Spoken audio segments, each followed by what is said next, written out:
Hello and welcome to week 4 of the Wall of Stitches crochet along, and this is your second piece of this week. So this is piece 8, the Alpine stitch. The Alpine stitch is a really pretty, very textured stitch to make, and it's a very popular stitch, especially to make things like sweaters because it's quite thick. It's very warm, but it's also very easy and quick to make. So to start this piece, you're going to need a foundation chain of 67. So to start the Alpine stitch, we're going to be making a double crochet in the 4th chain from our hook. I've already marked the first chain because our turning chain is going to count as our first stitch. So 4th chain from hook, make a double crochet. So that turning chain is the first stitch of the row. And then we're just going to make a double crochet in each stitch across.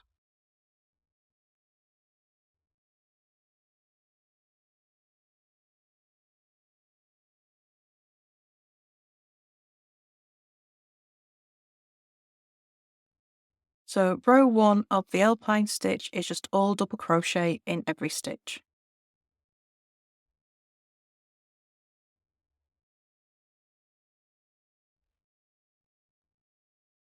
And almost there.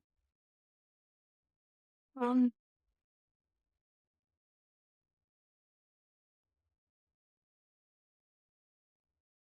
and double crochet in that last stitch as well. Okay, row 1.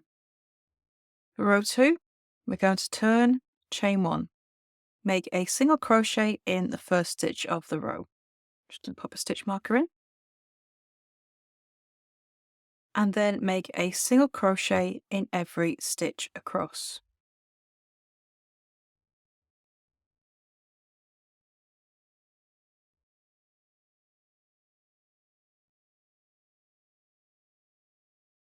So row 2 is just all single crochet. And then once these first two rows are complete, we can begin making Alpine stitches.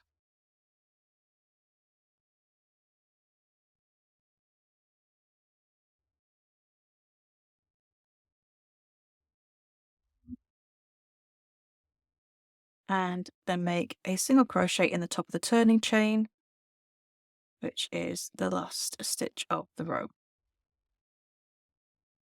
Okay, and then we can turn. Okay, so row 3, we're going to start our Alpine stitches. So turn, chain 1, make a double crochet turning chain in the first stitch. I'll just move the stitch marker up.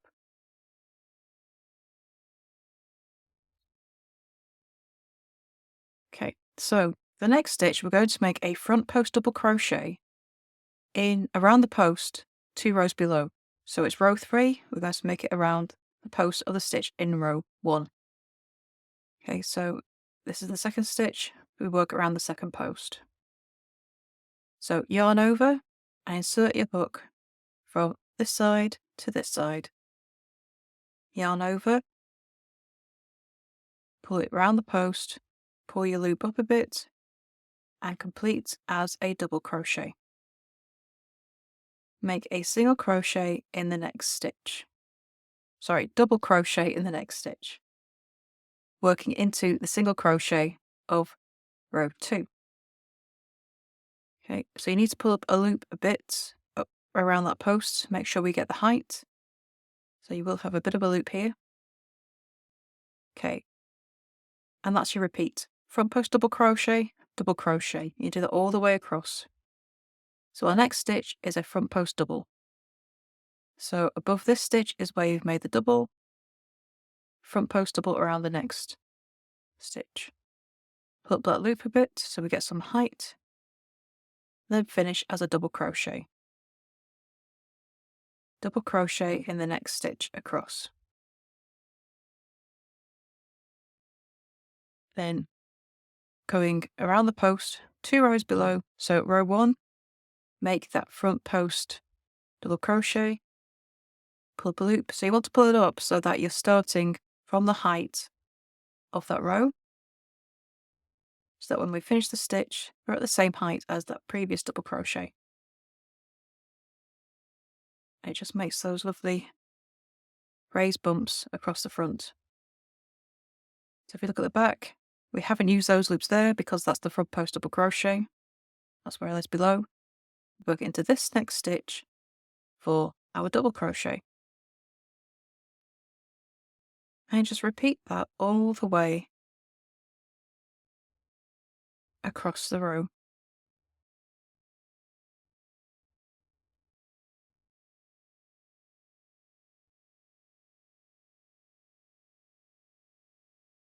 Okay. Front post double, pull up that loop, and finish as a double crochet. And double crochet in the next stitch. So 2 stitches left, front post, double crochet, on the next one, and then double crochet in the last stitch of the row. And there is row 3.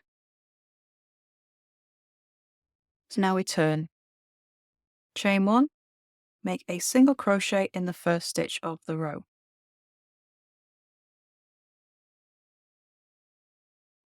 And then row 4 is nice and simple. It's just single crochet in every stitch across.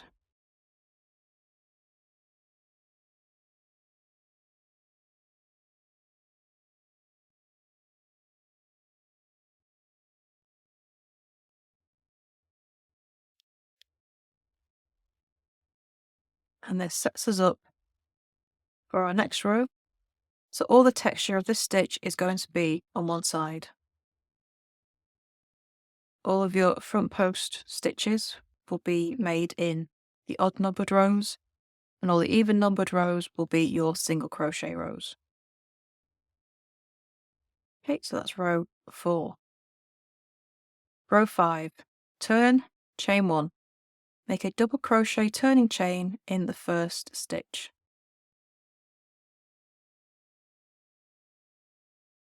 Okay, so now we want to offset our front post stitches. We don't want them all in a line, we want them alternating. So in the next stitch, make a double crochet. So remember your front post stitches are made in the row 2 rows below. So this is row 5. We're going to be making the front post doubles around the post in row 3. Okay, so this is going to be between the front post we made before. So same again, you're going around the double crochet, make that front post stitch. Then double crochet in the next stitch. So it's the same pattern, we're just adding that extra double crochet at the beginning of the row to make sure that everything sits as we need to. Front post double crochet around the next stitch, make sure you pull up that loop, double crochet in the next. Front post double around the next stitch, and double crochet in the next. So you can see our stitches are made between the ones that we previously did, the front post doubles, to create that lovely alternating look. And you continue this pattern across the row until you have 2 stitches left.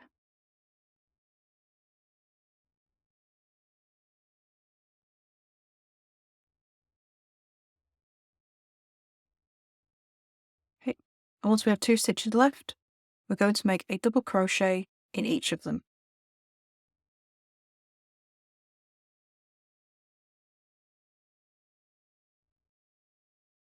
And that's row 5, the Alpine stitch. So to complete your Alpine piece, you're going to be doing another set of repeats. So that's rows 2 to 5. You're going to repeat those one more time until you have 9 rows in total. Once you finish row 9, you can cut off and weave in your ends, and then it's time to add the border. So for this piece, you're going to have 65 stitches across the top and bottom, make 1 single crochet in every stitch. Down the sides, you're going to be making 1 single crochet into the side of each repeat of rows 3 and 5, and 2 single crochet into the repeats of rows 2 and 4. Once you've done your first round, and don't forget you're adding an extra single crochet in the colours of the turn, you can go ahead and finish the next 2 rounds of single crochet. So 3 rounds in total. If you need a reminder on how to add the border to this piece, then click the link that comes up on your screen, or it's in the description of the video, and it will remind you how to add the border to the pieces. Once you've added your border, you can cut off and weave in your ends. And then you're going to be joining this piece to the wildflower piece that you completed earlier. And then that will be your second strip complete. So your second row of your Wall of Stitches blanket is finished. So then you need to join rows 1 that we finished in week 2 and this row together. Now to do that, you actually need to stagger your pieces because we've got that lovely quirky in and out border that looks like a section of brick wall. But the full instructions for that are in the joining video. You can also check it out in the blog post. So if you go over to my website, it's froggityfrog.com/wall of stitches, and you can find the links there. Okay, but you stagger them by 18 stitches. So you just have one piece moved over by 18 stitches and then join them together with the flat braid stitch, stitch for stitch. So as always, if you have any questions, please do come to the Facebook group, Froggity Frogs Ribbons and Stitch, and you can ask all the questions you need. Also join in the chat and come and show us your finished pieces. I'd love to see how you're getting on. So thank you for watching, and I shall see you next week for part 5. Bye for now.